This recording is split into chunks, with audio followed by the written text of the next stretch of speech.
Les gens aiment entendre qu'ils fonctionnent seuls. Imaginez un monde avec un seul être humain ou une seule personne. À quoi est-ce que cela ressemblerait? La vérité est qu'il existe une relation d'interdépendance dans ce monde. On a toujours besoin d'un plus petit et d'un plus grand que soi. Et le domaine de l'architecture ne fera pas la différence. Il existe plusieurs corps de métier qui sont complémentaires à l'architecture. C'est pourquoi, dans cette vidéo, je mettrai l'emphase là-dessus pour te permettre de connaître les différents intervenants qui travaillent avec l'architecte pour donner vie à ton projet.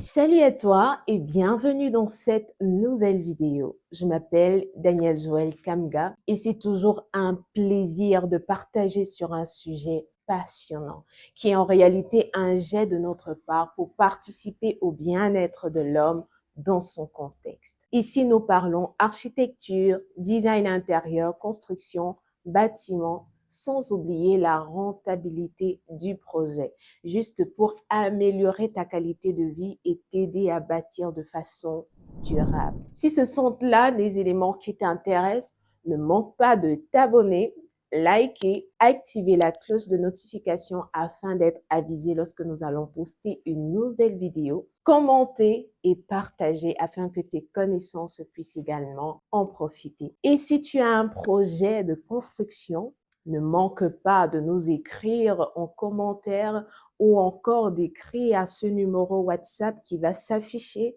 afin que nous puissions t'accompagner, nous puissions te conseiller et te suivre depuis la conception de ton projet jusqu'à la réalisation.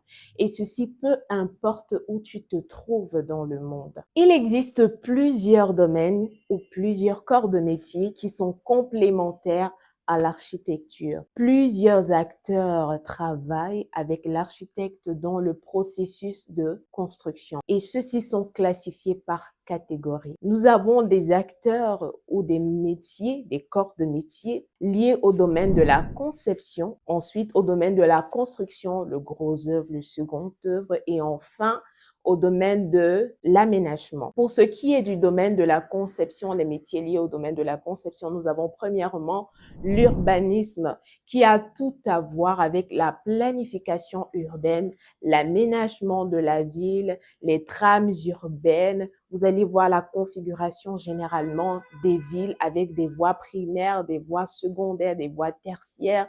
Nous avons des lots, nous avons des parcelles qui sont en réalité des plateformes d'expression pour des œuvres architecturales. À côté de ça, nous avons d'autres acteurs tels que le topographe, le géotechnicien, le géomètre qui ont tout à voir avec l'étude du sol. Ce qu'ils feront, c'est produire les plans topo avec des courbes de niveau parce que tout part du relief, de la morphologie du terrain et on considère cela au moment de la conception. Ils vont produire également des plans de bornage, oui, pour délimiter la zone, délimiter le site. Et nous avons également la profondeur d'ancrage qui est véritablement utile dans le process et qui sera un élément utile pour le calcul de structure ou encore l'étude structurelle du bâtiment ou de l'édifice. Ce qui nous fait également voir l'autre acteur que nous connaissons un peu qui est l'architecte qui a tout à voir avec la conception. Ce qu'il fera sera de penser au projet, avoir une idée assez claire et expressive du projet et par la suite, il pourra produire des éléments qui vont faciliter l'exécution de ce projet-là. Nous avons à côté de cela l'ingénieur du génie civil qui viendra, lui, pour les calculs d'ordre structurel, le dimensionnement, qui viendra pour la stabilité et la rigidité de l'édifice.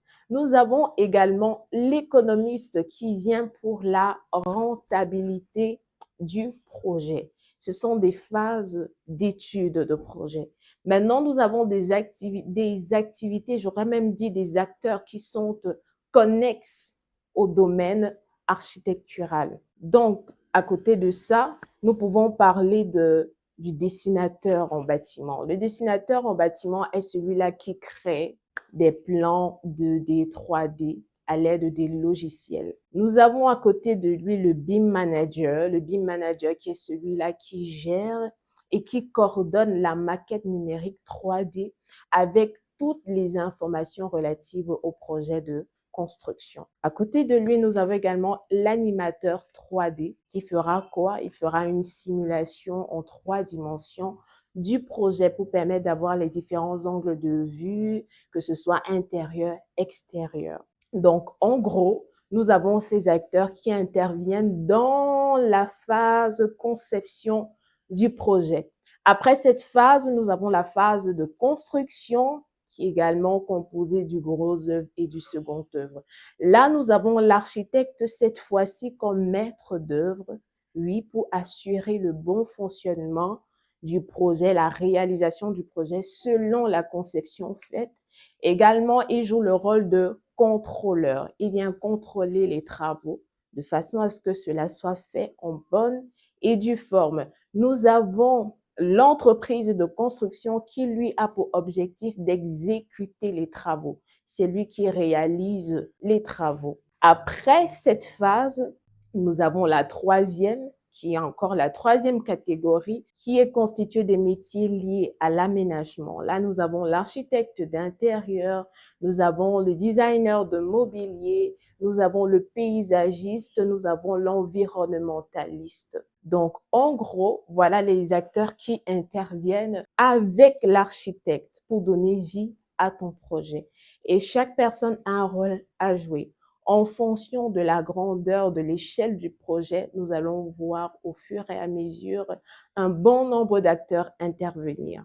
En fonction de la petitesse, nous verrons également que moins d'acteurs interviendront. C'est un peu comme dans une maison, lorsqu'il faudra préparer pour les enfants de la maison, la maman se verra en train de le faire pratiquement seule ou encore avec les enfants de la maison.